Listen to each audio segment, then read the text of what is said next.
इस वीडियो में हम करेंगे एप्लीकेशन ऑफ मोल कॉन्सेप्ट।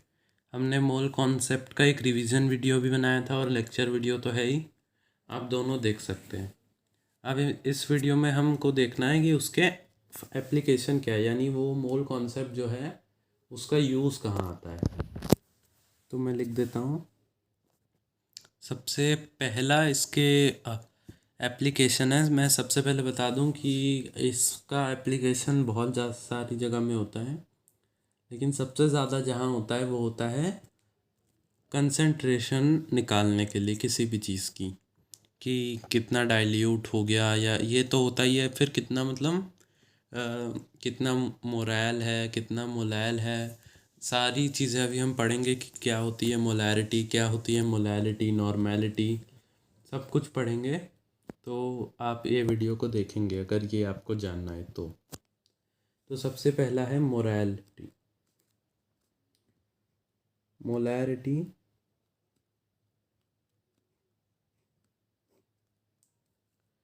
ये डिफाइंड है कि the number of mass of solute dissolved पर लीटर ऑफ सोल्यूशन, कि मास ऑफ सॉल्यूट पर लीटर ऑफ सोल्यूशन, पर मैं ऐसे लगा दे रहा हूँ स्लैश लीटर ऑफ सोल्यूशन। इसका मतलब ये है, इसको और आप इससे डिवाइड करेंगे, मॉलिक्यूलर मास ऑफ सॉल्यूट भी आएगा यहाँ पे।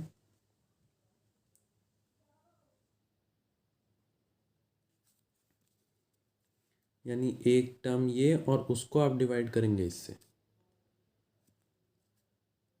तो इसका डायरेक्ट मतलब ये हो गया कि ये क्या होता है, ये होता है mass divided by molecular mass होता है moles. So n divided by n of solute, तो मैं यहाँ सॉल्यूट लिख देता हूँ, divided by solution in litre. ठीक है, तो ये होता है आपका मोलैरिटी। इसको ऐसे एम, लार्ज एम से डिनोट करते हैं। अच्छा, मैं एक चीज़ आपको और बता देता हूँ कि एक सॉल्यूशन में दो चीज़ होते हैं, ये आपको वैसे पता होगा। एक होता है सॉल्यूट, एक होता है सॉल्वेंट। सॉल्यूट ज़्यादा अमाउंट में होता है और सॉल्वेंट कम अमाउंट में। और ये तब होता है जब जो ये रेयर केस हो, लेकिन जो जनरल केस होता है उसमें सॉल्वेंट ज़्यादा अमाउंट में होता है और सॉल्यूट कम अमाउंट में होता है। जो सॉल्यूट होता है वही सॉल्वेंट में डिसॉल्व होता है। हाँ, रेयर केस अलग होता है।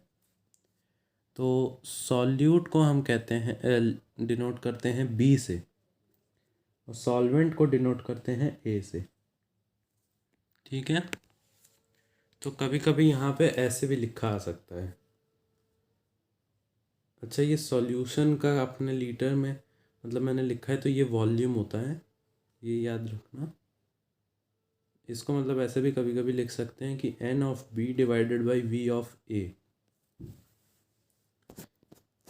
तो जैसा कि एन ऑफ बी यानी कि सॉल्यूट ऑफ, सॉल्यूट को हम बी से लिखते हैं, और एन मतलब मोल्स, वी मतलब वॉल्यूम, और सॉल्वेंट मतलब, सॉरी एक सेकेंड, यहाँ ए प्लस बी होता है। ए प्लस बी यानी कि दोनों को ऐड करके, यानी पूरा सॉल्यूशन का जो वॉल्यूम होगा उससे डिवाइड करते हैं हम। इसकी यूनिट होती है, जैसे मोल की यूनिट होती है मोल, और इसकी यूनिट होती है लीटर। तो हम मोलैरिटी की यूनिट हो जाएगी मोल पर लीटर, या फिर इसको हम बड़ा एम भी लिख सकते हैं, और इसको बोलते हैं मोलैर।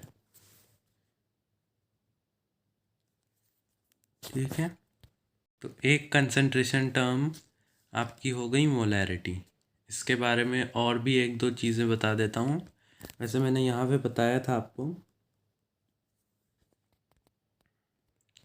कि इसको mass of solute divided by molecular mass of solute divided by the litre और the volume of the solution ऐसे भी लिख सकते हैं।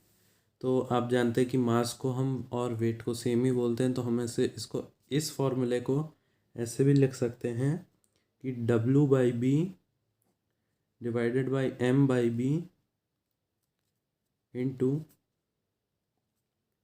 1 वॉल्यूम ऑफ A+B। ये दोनों चीज़ें सेम है, तो इसको समझते हैं कैसे। W यानी कि वेट या फिर मास, B यानी सॉल्वेंट मतलब सॉल्यूट, और M या फिर molecular mass of solute into 1/V/A+B, यानी कि वही चीज़ है कि डिवाइड हो रहा है। और अगर यही वॉल्यूम आपका लीटर में ना हो के ml में होता तो आप इंटू 1000 और कर लेते। इससे अभी आपको क्लियर होगा पूरा मोलैरिटी। अब इसी की एक दो चीज़ें और हैं। पहली है इसी की प्रॉपर्टी, एक्सटेंडेड प्रॉपर्टी आप कह सकते हैं, मोलैरिटी इक्वेशन। मोलैरिटी इक्वेशन ये क्या कहती है कि M1V1 is equal to M2V2।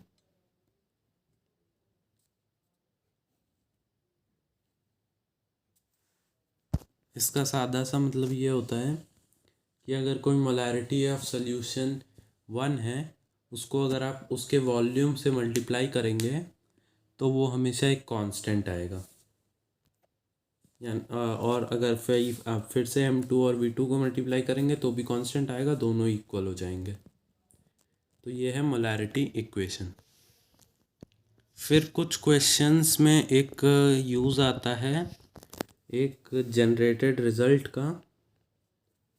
तो ये रिज़ल्ट एक्चुअली है मिक्सिंग ऑफ सेम सॉल्यूशन, कि अगर सॉल्यूशन सेम है लेकिन जो है उसकी मोलैरिटी और वॉल्यूम इक्वल नहीं है, तो उसको कैसे हम निकालेंगे। तो जैसे अगर पहले का है M1V1 प्लस M2V2